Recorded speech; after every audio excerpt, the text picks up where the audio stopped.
Hello, everyone. So, we've got a topic today that I've heard a lot of opinions about on our social channels. We're talking about the big old leap between being on the tools and then being in charge of a team. So, welcome to NDA. This week's episode is moving on up to management.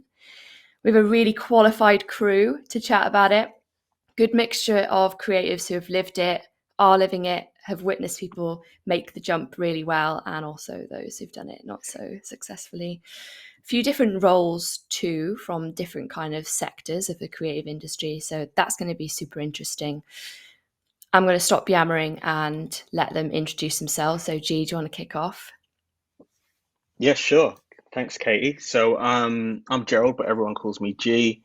I'm an ex, still kind of strategist, but now play the role of practice director at a design business called Re. I work in the Sydney office. So yeah, that's me. Shall I go? Yep. So I'm Kim French. I work for a video production company called Preen.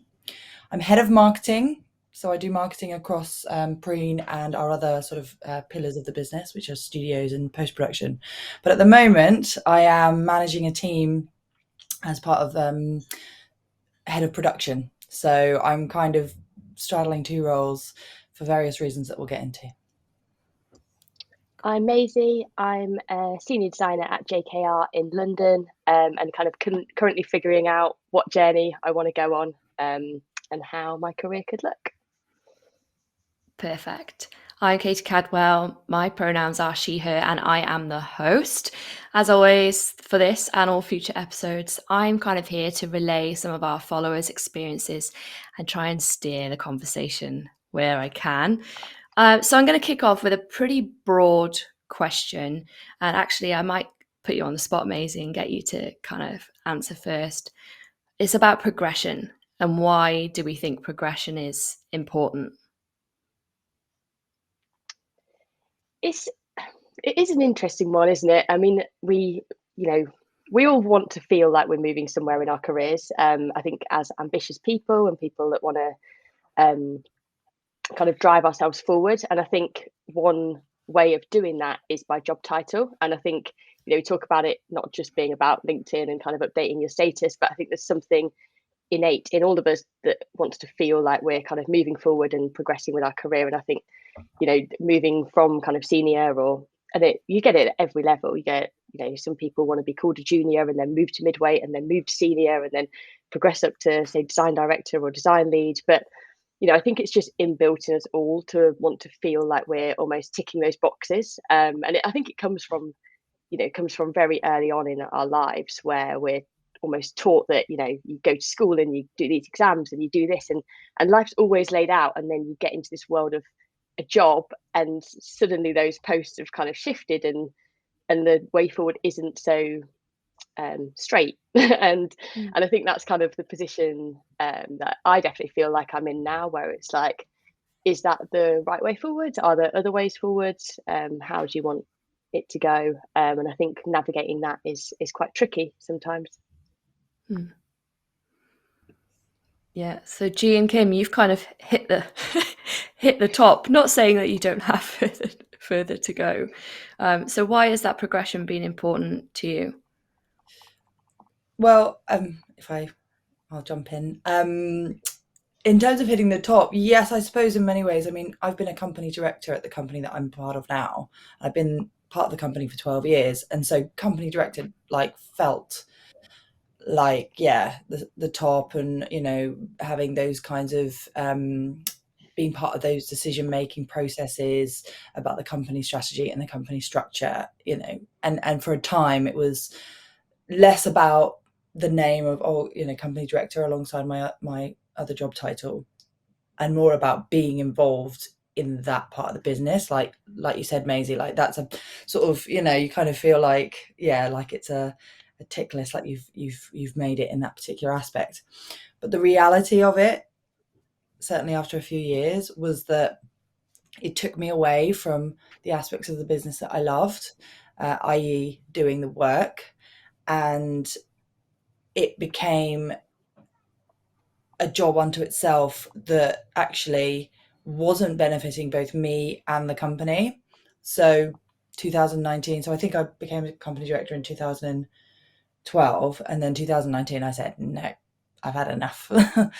And I was like, very much, I wasn't sure about that decision. I wasn't sure if it would mean that my career would take a step back in some way, but actually it was the best decision that I had made, and I still stand by it for 3-4 years later, that it allowed me to do my job better.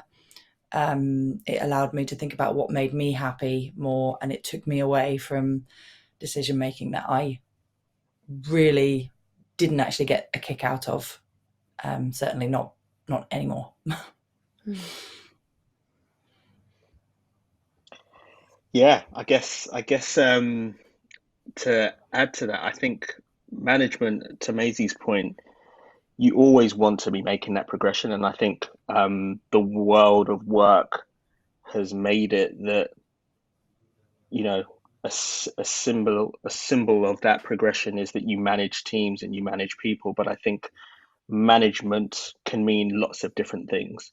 So it could be just managing projects by yourself, or managing a team of individuals who have the same skill set as you, i.e., a designer or a strategist, versus managing a whole kind of business unit and, you know, looking after a P&L and people and things like that. And so I think there's almost this one-dimensional view, or a very basic view, of what management is, but I think management is actually a really broad thing. And yeah, it is interesting that in many creative professions and creative businesses, management almost kind of takes you further and further away from the thing that you really love, and the thing that you're good at, and the thing that you've got so many years experience in.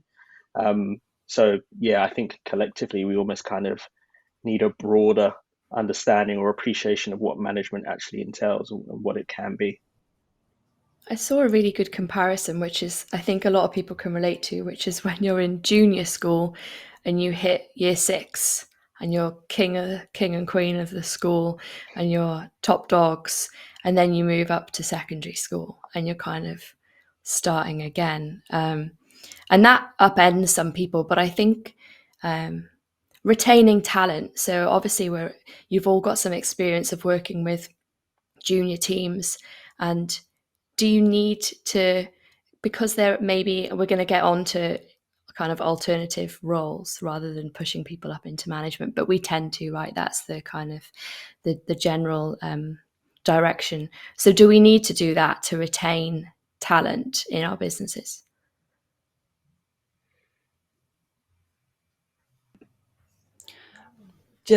Shall I? I'm just conscious of the order.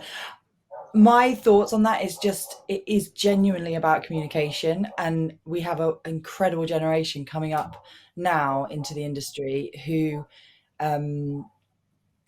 don't necessarily see success as being the top dog or managing a big team. Like you said, G, in terms of what management means, I think we also need to look at what success means and what that means to different people.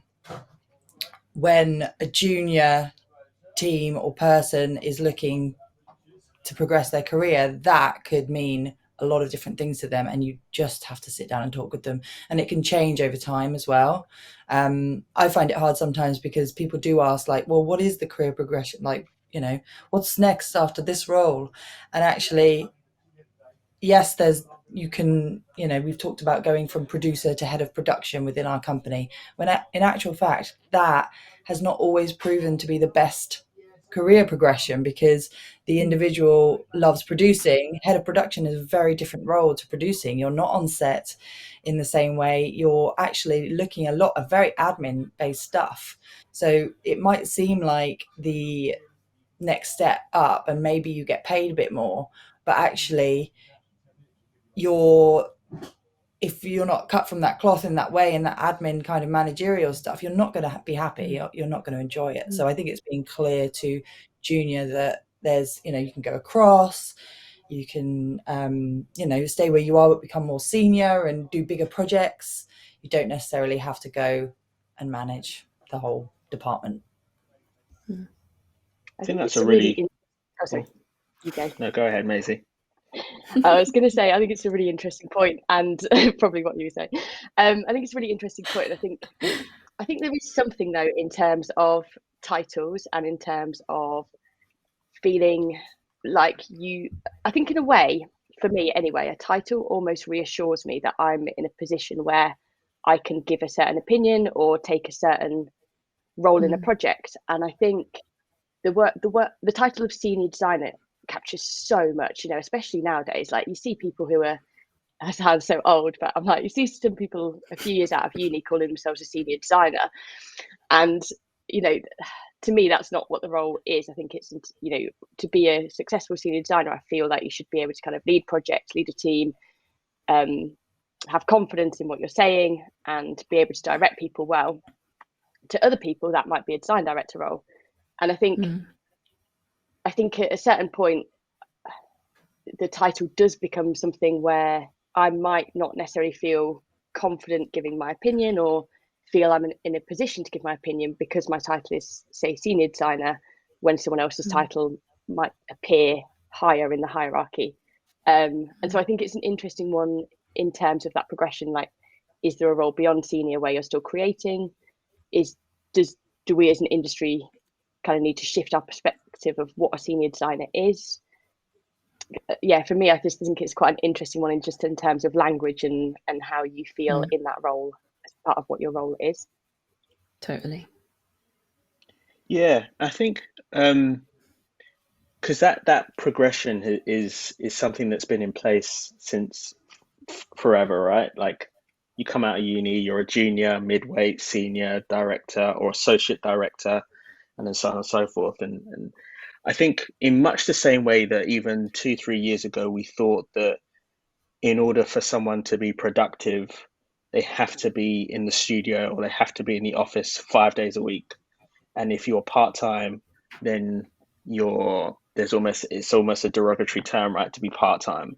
Or, if you're going to be working from home, then you're dossing and whilst everyone else is in the office. And that's shifted, right? So we're now in this world where hybrid is normal, and having flexibility is absolutely critical.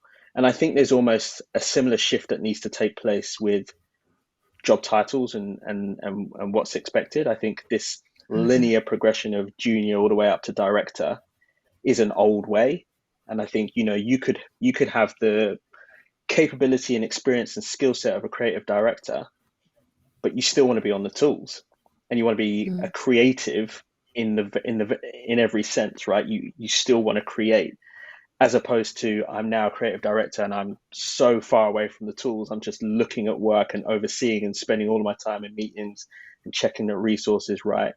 And both those job titles even the right description for what those functions are? It's the same job title, but two very different ways to execute on that.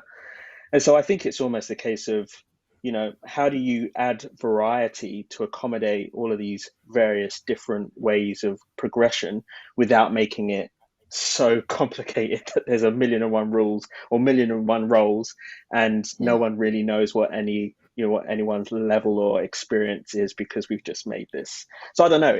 I don't have the solutions. I just raise problems and make people aware of them and then walk out. We rate that here, but I think. Oh, sorry. Go on, Maisie.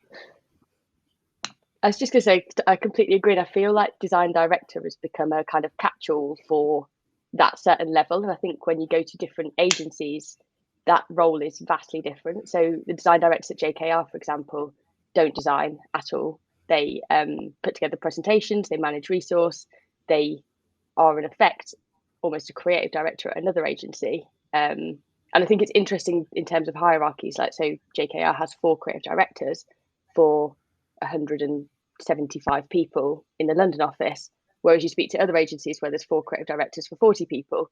And I think each studio has different hierarchies and different levels, which means that this design director role just shifts into whatever position they need in that agency. And then it makes it really hard to know what you're kind of getting into in certain respect in that different role in a different agency. And I think it's vastly different across them all. just kind of use it as a bit of a catch-all, I think. Well, that's definitely what I'm hearing in the DMs. Is I made a jump from one role to another, and all of a sudden I was off the tools. So I guess I just to push back on your point, G, about adding more job titles into that mix. We already don't know what they mean. So is that? Oh no, that's my alarm. Sorry. I'll ask that question again. Hang on, let me do my clap.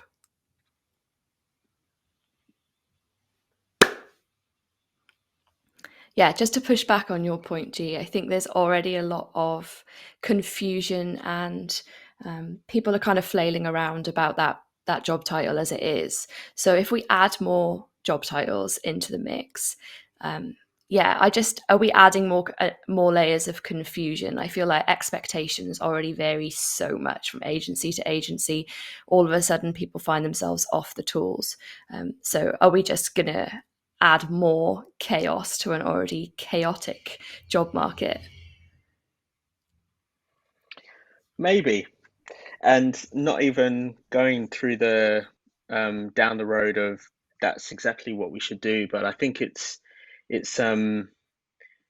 certainly one that's worthy of consideration and thought, because Maisie, as you said, a design director can mean so many different things to so many different agencies, the expectation levels and what you're actually doing in that role, and then the gap between that and a CD. So I think it's almost one where, is there almost some kind of, it's just clarity in the role, right? If just being really, really tight and clear that a creative director in this agency does this, this, and this. And I think for people, especially juniors, it's good for them to know what that means. So at agency X, that's what a junior is expected to do, and that's what a midway is expected to do, and a senior. So I can see what my career progression would be like at an agency like that. But I think perhaps we're not that clear on what the expectations are, and that we shift and do what we need to, and your role almost becomes whatever we think of it in the moment. But I think that clarity is really important, and that comes down to the way that job descriptions are written, comes down to clarity in interviews, just so that people are clear, and clarity as well when you're getting performance reviews. Like, this is what is required at this level. Is that even something that you want? And if it's not, then how do we help you progress? Because I think sometimes a business can be very fixed on, well, that's it here, and if you don't like it, scarper. But that's no reason why that person still can't add value. They just don't want to do it in that traditional linear way. I think it's more about that than adding more roles. I think people want that job title that we know as creative director or managing director. And Maisie, you mentioned the kind of ego boost of updating your LinkedIn status. Kim, you opted out, essentially. Can I be so bold as to say you opted out? You kind of did that big LinkedIn reveal and then, I guess, changed your mind. Can you just chat about that decision a little bit? Yeah, I mean, to a degree. Obviously, I think just for context, so we are creative but very video focused and production at its heart. So we actually only have one creative director, and he works on, we're not a big company, but we work with brands and we work with agencies. And so I've actually taken lots of different roles throughout the whole company over the last 12 years. I've been involved in creative, I've been involved in pitching, I've been involved in sales, production, like all of it. And yes, I opted out of the company director side, but I mean, again, after 7 years, so it was time. But it allowed me to get more into the business, closer to the clients again, more involved in the projects themselves, which made me much happier. And so, again, company director, because we're not a huge company, it's a different, like you said, G, these roles are different in different places. So the context of ours, yes, I was a company director, but and yes, I was involved in all the like financial, all of that stuff, but it wasn't for WPP or like these or huge agencies and stuff. I think in terms of job roles, I wanted to mention that I've got head of marketing, even though right now I'm also supporting production. And I actually think that head of marketing role is a bit of a weird title. I've kind of developed it in many respects myself, but when I'm in a pitch or I'm in communications with a brand head of marketing, it does feel a bit weird. And it's kind of like, that's not the head of marketing that I necessarily am. And so there's questions for myself and then amongst our team of how do I communicate that I'm involved with the marketing and sales for the agency, but it's not the same kind of role as when I'm in a pitch with another head of marketing for a brand. What does that mean across a brand and agency? So yeah, I'm just kind of, it's almost like I'm within marketing and sales. I get involved with how do we as an agency get ourselves in the right places, how do we make connections in the right way with the right opportunities. Is that head of marketing? I don't know. So I'm just very fluid with it all. I've been part of this company for a long time and I do love it. Job titles in the context of us, I yeah, it's tricky to know kind of exactly what it represents and what it means, but I know what I'm doing. It's an outside world kind of, how do they perceive you? How do you feel yourself? There's two Do you parts think it to would it. make it hard if you were looking for a different job? Because that's the other thing to all of this is the more confusing job titles get, the harder it is to know when you're transferring across, if you're Yeah. transferring level or, I think fundamentally that is for people almost the crux of it. I'm a bit of a weird case because I've been where I am for 12 years. Yes, of course, I've kind of gone, right, what's my next step? What could I do outside of this? And often I found my CV being, marketing professional or kind of, and then I gear it towards whatever that role is. I don't know quite how it works when you're creative or when you're in design, like exactly what the expectations are. But Can I ask him, have you been tempted yeah, to get back on the ladder, to push back up to that MD role? It must be tempting at times. Is there a bit of having to keep your ego in check almost? So I've never been MD of the company, but the expectation about 8 years ago was what my career progression would be. And I pushed back on it the whole time. Much to the kind of not disappointment, but maybe like lack of it. Like people just thought, well, that's what you should be doing. But I just knew it wouldn't make me happy. And I wanted to, I prefer to work by myself.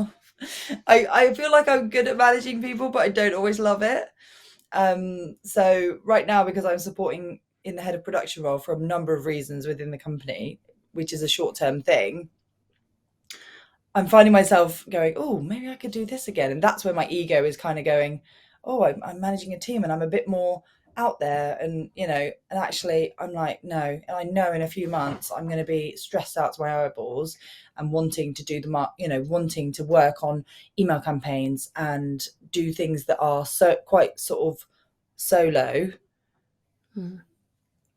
But we have a new MD now and he's brilliant. And I want to kind of have him as a leader and then I do my thing and then I report into him to make sure that we're on the right path. I don't need to be him. I want to be supporting him. And I'm actually really okay with that because that gives me the day-to-day that I want. Yeah. Basically. And I think there's the experience that I'm hearing from people is that someone gets to the top of their skill set and then they get pushed into management for lots of reasons we've talked about here, lack of those other roles, wanting to have that career progression, looking across to their peer that's, oh my God, they're already a creative director and they're 25. So people get pushed into management, and sometimes that really works and sometimes it really doesn't. So I want to talk about what makes a good manager and what makes a bad manager. Let's start with the optimistic, shall we? So people are saying on Insta, people that are supportive, approachable, don't steal the good opportunities for themselves. So I'm hearing kind of like selfless in that, having people skills and being empathic, building a friendship, knowing when to get involved and knowing when to step back. So it'd be cool to hear what you all think are the qualities in a really good manager, if that's things you aim for yourself or you've seen, and some examples of great management you've seen.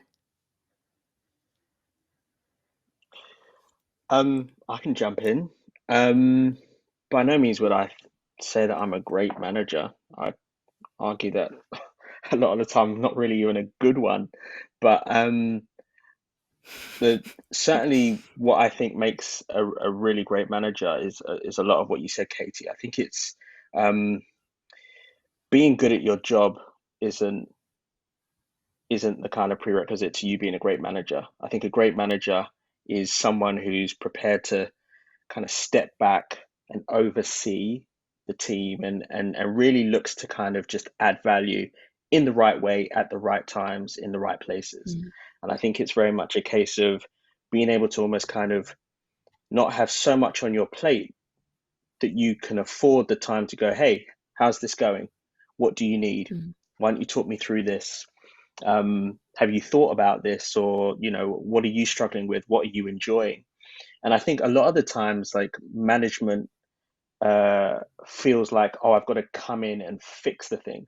Sometimes management is just, I'm just here for you to bounce ideas off. There's no judgment.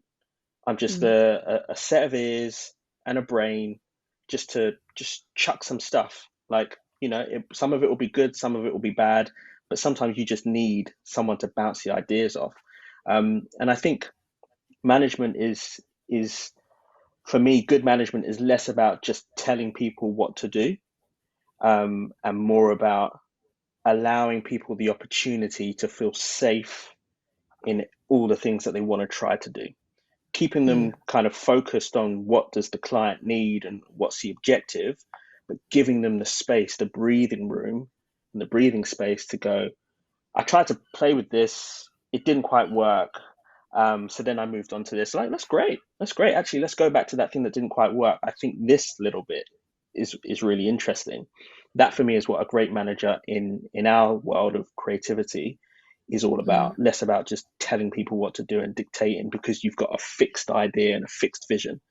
Those type of managers do my head in, that they've got a fixed idea and they're just ordering and bossing their teams to make it that way. I think you've got to be open to the fact that whilst you've got more experience and you can see where this is going, you need to allow people themselves to fail so that they can also learn Mm. and progress.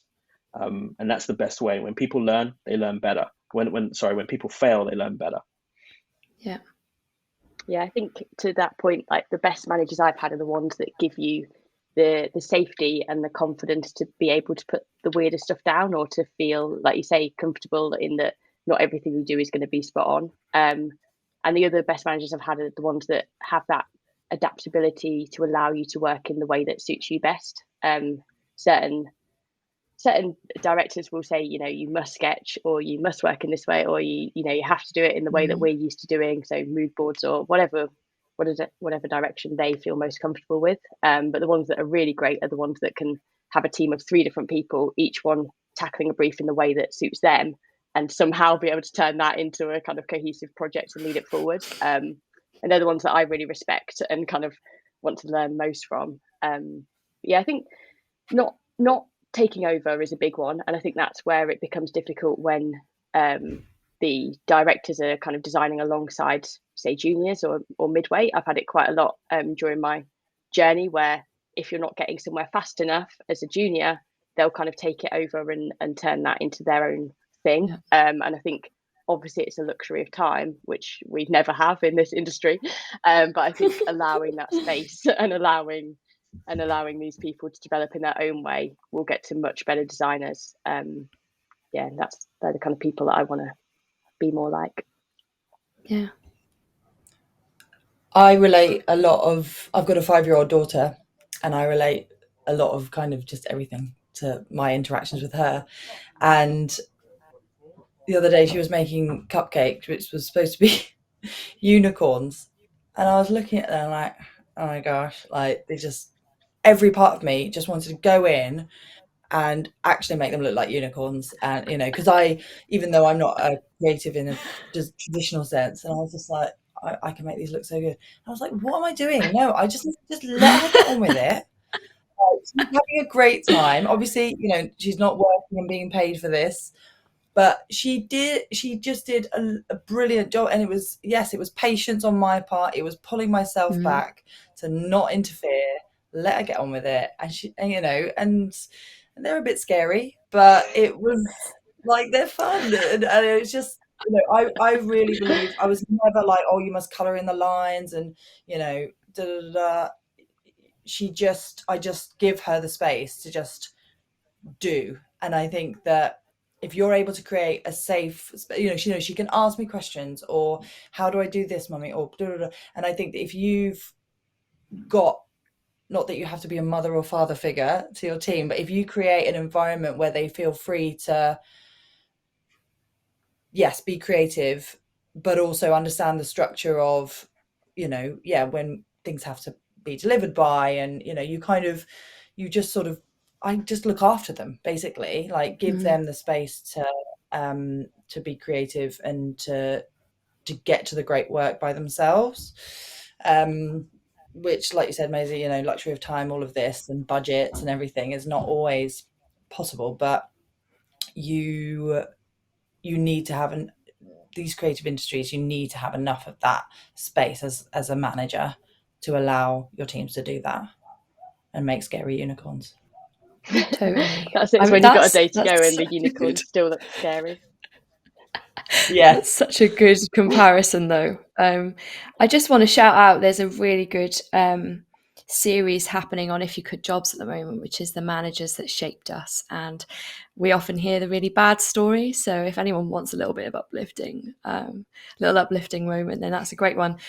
Just before we segue into a super dark part of the creative industry, which is bad management. Sadly, I think everyone has experienced it.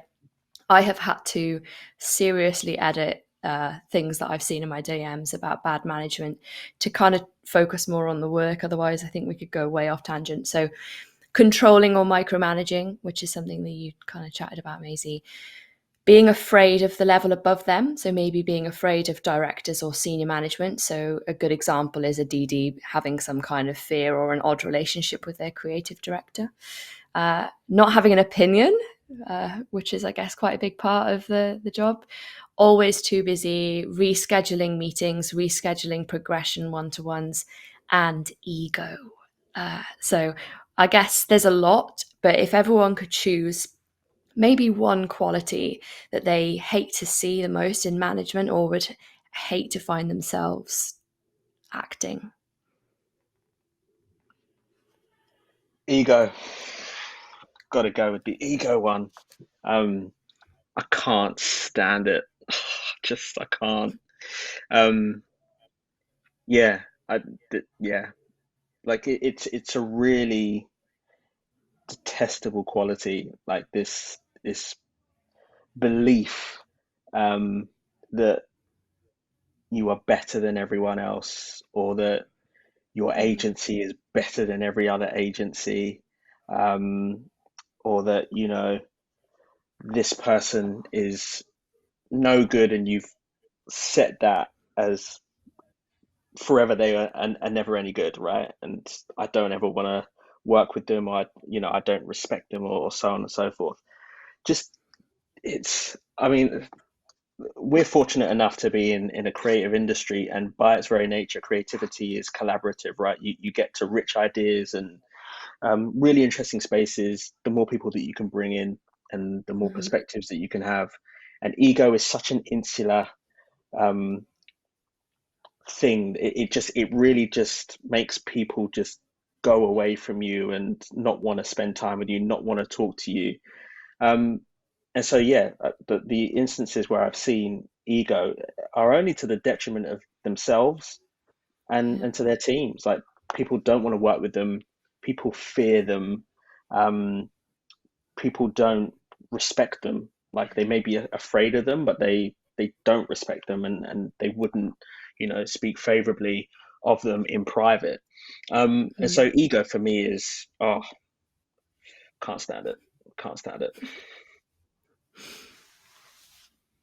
I think I'd go for, I think it overlaps, but I think a lack of trust in the people below or maybe above you, depending on your level. I think the worst projects I've been on are the ones where you're working with two people, each with different visions of where the project's going to end up, and neither one will trust the other one's vision. And I think when you're yo-yoing between two more senior people, trying to please them both, I think you end up with a mashup of all sorts. And I think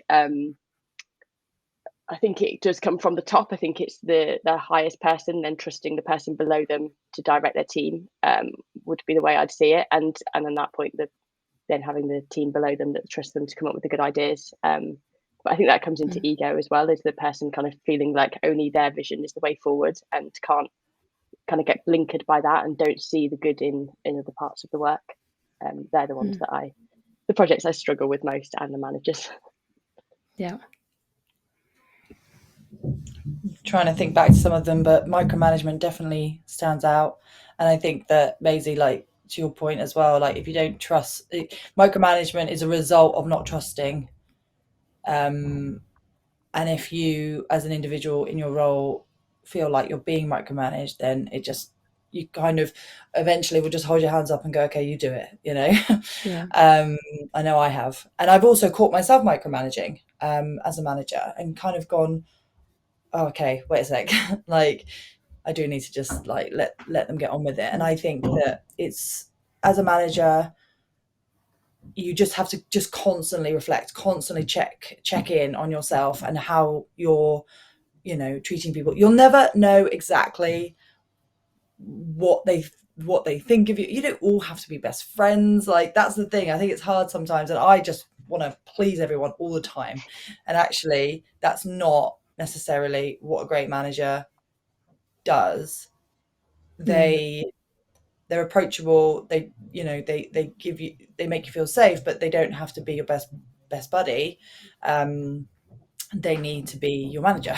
So I think that, I kind of went on a bit of a tangent, but like, managers that micromanage things, obviously, there's no trust, so that needs to be something that they look at. And as a manager, you have to just constantly reflect on how you're behaving with people, and kind of ask yourself, like, is that how I would like to be managed? Yeah. I'm just gonna pick up on something. So I've had a lot of stories from people about kind of fear of forgetting their main skill. So let's say you've been pushed up the ladder, you're on the conveyor belt, you're 4 or 5 years in, and you're like, oh, everyone's making 3D, or I don't know this new program, or when was the last time I sat down and actually practiced my craft. That fear of forgetting or losing touch. And I think I had a couple of stories which were about they're kind of reaching back down to get more involved, but not necessarily giving up their title of director. So I guess what do we think should happen in that scenario? If you feel like you're missing your craft, are you allowed to get back involved, or does that just make you a terrible manager because all of a sudden you're right in the middle of what your team's trying to do? Or do you kind of climb back down the ladder to join them? I think JKR do this in an interesting way, in that they have a creative director who now takes on the role of design partner. And again, it comes down to job titles, doesn't it? But they kind of did this sidestep and are now looking to create this new job role that is design partner, which is where you're still doing your craft, but it's almost the next step up from a senior. So you feel like you're still involved in that way. And they've not really, there's one person at the minute with that job title. And they're looking to see whether it is kind of viable. I think the challenge with all of this comes down to salary expectations and progression in that sense as well, because we've talked a lot about progression in terms of titles and in terms of success, in terms of creating great work. But, you know, salary is another one that, you know, we've all got to have a salary at the end of the day, and you do really want that to necessarily tend to go up. So how that transitions, and obviously I have no idea what this person's salary is because no one talks about salaries, but I'd be interested to know how that role would differ in terms of a salary to the design director role, and whether they would be level or whether a design director would maybe have more because they're taking on more responsibility in terms of managerial sense. It kind of opens a whole new can of worms.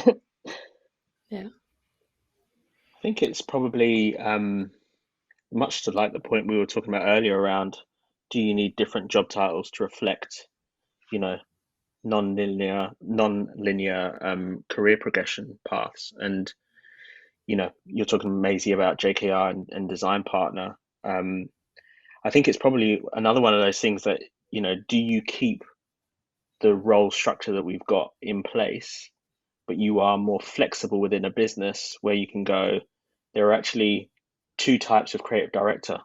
One that is very much about the management of teams and winning new business, and one that is creative director in the fuller sense of is more senior than the design director, but is very much about the craft and is about the tools, and perhaps is less so about managing teams per se from a career progression, and more manages the creative direction of a project. I think it's probably just something as that, like you keep those job titles, but you're very, very clear that, you know, not everyone wants to be a manager of people, and nor should everyone be a manager of people. But, you know, because you've been in the industry for X amount of years, you are of that level of seniority where we should probably make you a creative director or a design director. But I think it's about being more nuanced around, you know, there are multiple ways to be a creative director, or a design director. Yeah. Whether that would work in reality, I don't know. I'm a strategist, so I'm just making stuff up about designers I know very little about. So Sound like a manager to me. create more problems than solutions, hey? Yeah. Let's chat a bit about the people in the middle, the people that are on that bridge, the poor people like Maisie in the trenches, on the tools, also expected to demonstrate the skills to become a manager. We're losing a lot of people to that gap in the creative industries. People are kind of tapping out, burning out, because I think those roles in the middle are so loaded. How can you learn to be a good manager? Maybe let's say outside of your day job, let's assume between 9 to 5 or 9 to 6, 7, you know what it's like here. And we're just focusing on our craft in the day. What other things can you do to become a really good manager, the type of manager we all want to be? Have a 5-year-old and work out how on earth to get them to do anything you want. I think, Maisie, I mean, to your, obviously, like Casey said, you're in that space at the moment. Like, what do you want? Like, what is career progression for you? Like G said, you know, being a creative, actually, you know, say you've just been in the industry for 20 plus years doesn't mean that you instantly are going to be a great manager. If anything, you need to maybe be looked after in that space forever. So what do you want to do? Yeah, it is an interesting one, because I personally feel as though my qualities are better placed in terms of the managerial side rather than the design side. And I love mentoring graduates. I love setting up placement programs. I love listening to more junior members of my team and seeing what they enjoy doing. And I love leading projects in that sense. I think for me personally, I wouldn't mind stopping design, which also feels like a taboo topic. And I think people who love the craft and love design can see that as quite a negative quality. And I think it's an interesting one because it is the direction a lot of people go down, but there's not that two streams as you climb up, and you almost have to become a master of the design and the master of managerial side and then transition across. And yeah, so I think for me personally, it's a role that I'm looking forward to moving into and learning more about and seeing how I can progress that. But it does feel, yeah, like I shouldn't feel that way. Like I should want to love the design and But run all these that's tendrils. fundamentally that's the problem, though, isn't it? Oh, sorry. Like that's fundamentally the problem. Like you said, giving up design feels like a bad thing. Well, I would actually jump at you saying that if you worked with me. Like I would be like, excellent. She's got all the skills, she got all the understanding, doesn't really want to necessarily do it like, on the tools. She wants to manage a team. Amazing. What a gem. Like that is someone that I would just, we've had it with our head of production role. Actually, a lot of the head of production people that have moved into that role, hence why I'm currently in it, they actually prefer to be producers, and they go on set and they miss it and they want to be there, working with the directors and actually shooting the stuff. Head of production, that's not that role, like I said before. So if I had a producer that said, you know what, I'm kind of done, like I don't necessarily get my kicks there. I'd really love to manage a team, but I have the understanding of the processes. I would just, that to me is a very, special person for a company to nurture. I couldn't agree more. I think, it was put to me, about being a head of strategy, and I have absolute respect for the role, but is that necessarily what I wanted? Not really, because I feel, whilst I am a strategist at heart, and that's the way that my brain is wired, and that's the way that I operate, and that's what I've been doing for the last few years. Um, Not that strategy is a bad thing, and that I didn't want to just be head of strategy. It's not that. It's that I wanted to try other things. I wanted to do other things as well. Um, and I think this is where we spoke earlier about a good manager versus a bad manager. And I think a good manager is one that can spot within their team the strengths and preferences of each of those individuals, and has the ability to afford, or can afford them, the opportunity to maximize those strengths or explore those strengths. And it doesn't necessarily need to be this traditional linear path that we've spoken about. And then where you can give those opportunities, for example, yourself, Maisie, is like, look, in actual fact, I'd actually like to diminish my time on the tools and spend more time actually mentoring and managing the designers. That you should be able to have a conversation about that, and the business should be able to see, actually, you'd be great at this. How can we facilitate that? And someone else who's at the same level of you as you may not have that desire. It's like, actually, I want to just keep focusing on the craft and the tools, and that's what I love. And in actual fact, if I could manage fewer people or not manage anyone at all, then could we make that possible? And I think that's where, we talk a lot about creativity and flexible identity systems, our processes, and the way in which we structure our businesses, and to enable people to grow, needs to be more flexible as well, I think. And I've been rather fortunate. I say that from experience, because the role that I have now didn't exist, but I'm at a place at RE where the leadership team were very comfortable and very happy for us to explore this role and give me the freedom and autonomy to try, because it didn't exist before. So I speak from a privileged position, but I do think communication is very important, where you can chat to your managers about where your strengths lie, what value you can add to the business, and how you want your career progression to go.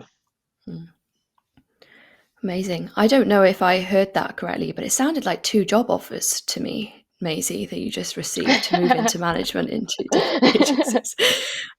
The other thing that I would just add, the other thing that I would just add is, if you're listening to this episode and you're one of those people, let us know. Reach out and say what kind of support you need. Similarly, if you are running training or mentoring or schemes that are helping gear people up to move into that role, then share those too. But I think, I'm not sure if we've answered anything here today, as usual on NDA. I think just more questions, but it's been a really, really good discussion. So thank you so much, everyone. I think we'll wrap there. And yeah, really appreciate you coming on. Thank you, Thanks, Katie. Katie. Thanks, guys.